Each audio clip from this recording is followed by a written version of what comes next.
school of thought openly, explicitly says that it's the survival of the fittest, and there is no superior power in the global order. Like, if you have a state, if you have a government, I am not bound to accept it as an authority if I'm not under that government. So it's a consistent state of anarchy in the international order if you follow the realist school of thought. And then there are some branches of the realist school of thought. For example, offensive realism, where we have this famous political scientist John Mearsheimer.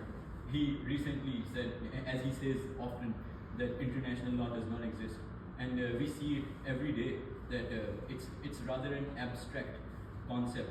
And like, even when I was studying the international law course in my bachelor's, our professor could not articulate how concrete the international law was.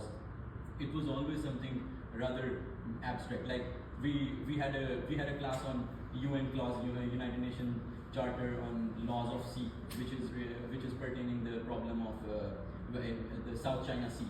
Now, it's a convention, it's a resolution provided by the United Nations, but who is bound to accept it? No one.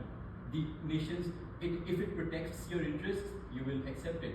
If it's not protecting your interest, why would you accept it?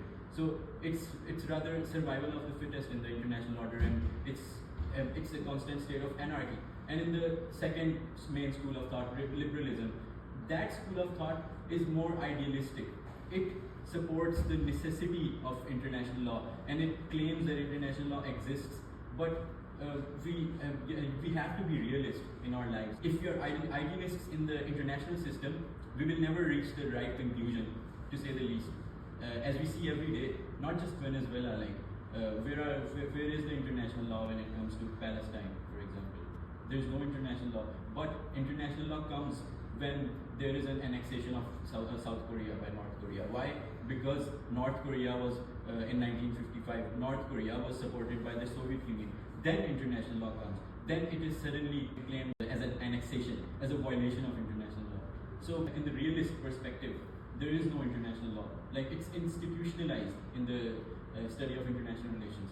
But yeah, if you follow the liberalist school of thought, you can rather follow the textbook definitions, and you can study international law and you can pass the course, but to what extent?